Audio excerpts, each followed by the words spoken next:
Well, good morning, my friends. I hope your weekend has gone well and been productive.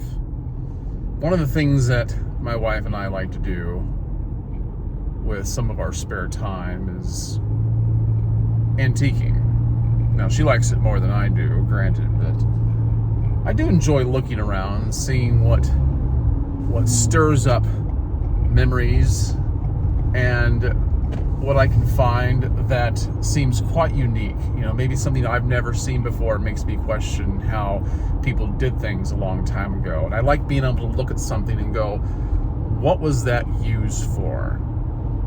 Okay? But my wife always walks away with something. And she'll look at, one of the things she likes bringing home is picture frames. More picture frames. Or it's not that so much that bothers me, not that I have any blank spaces on the wall anymore, but it's the big things that I have to ask her. I go, where are you going to put that? We already have so many things. We basically live in a museum now. Where are you going to put that? Oh, I'll find someplace. I'll make room for it. Really? So, yes, I do love going and looking at antiques. I love browsing, but honestly, I personally don't buy a lot. My wife does. The only thing I really look for is books. Otherwise, objects just lie around. It's well spent money on something that's just going to lie around, and that's the problem with antiques. Someone once said, antiques are objects that have been useless for so long that they're still in good condition. Think about that. That's the rub that I have with all of it. So now I'm going to keep this thing, or she's going to keep this thing in good condition, and then it's just going to sit around, and then at some point we've got to find a way to get rid of it, or somebody else will. It's just more clutter. To me it is. Not that I don't have an appreciation for it, but like I said before, when I'm at the shops, I go, what was this used for? Well, apparently not a whole lot. And nobody really wants to buy the stuff that is used up. This doesn't seem to hold a lot of value. I saw yesterday an old television from the 1970s. The kind that sits low to the floor. It's probably about 32 inches. Big console. And I have such fond memories of those. Not that we ever had one. I told an older man that was sitting there watching over all this, I said, I remember when I was a kid, if somebody on the block had one of those, you knew who had money.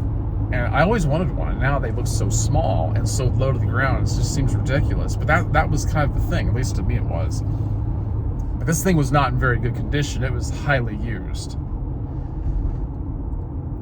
Well, while we say this or feel this way about objects, or don't, depending on what side of the fence you find yourself on, might I remind you that you do not want to become an antique. You might think becoming an antique is just becoming old, right? Aging, withering away. But if I'm going to pass in and out of this world anyway, I think I'd rather be used up.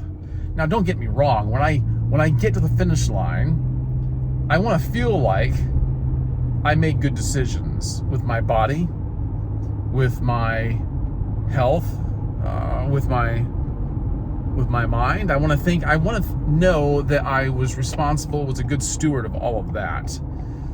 But at the same time, I don't want it to be in such good condition that it was like it was never used to begin with. Don't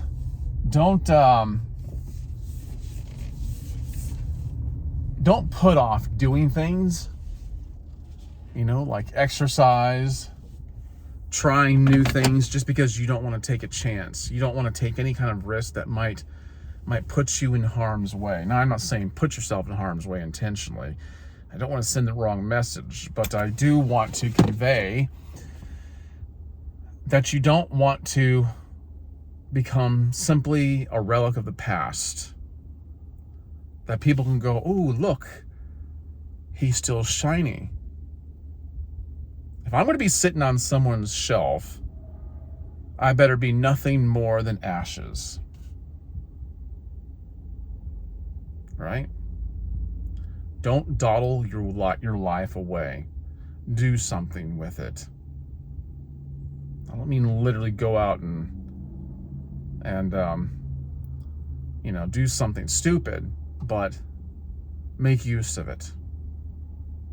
Don't just be an antique by the definition previously provided. I hope it's giving you something to think about. If you're wondering what I have in my beard today, well, first of all, I wash my beard with Bay Area Beard Company's daily beard wash. I mean, dude, you gotta get some of this stuff. It's probably the best beard wash I've ever used. I'll talk more about it later, but and then I applied their I applied their Exodus beard oil. Smells so good. And I tell you what, this is just really good beard oil. I don't have it on me. I can't read the ingredients, but I will provide a link down below where you can click onto it, check it out, read all about it. And he's got such a wide array of wonderful beard oils of different kinds of themes. He follows several different themes that you might like, but he definitely makes you curious.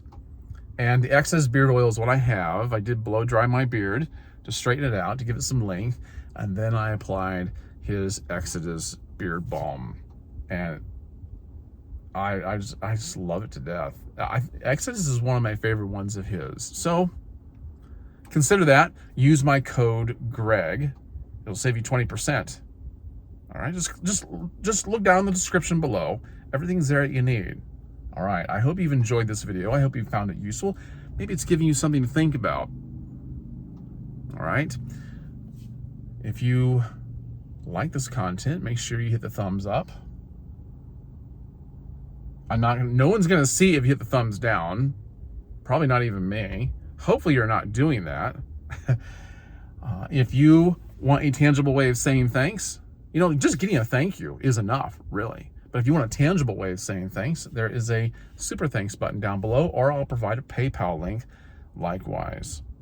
All right, I thank all of you who have, donated to this channel in the past. I appreciate it. Your thoughtfulness is not taken for granted.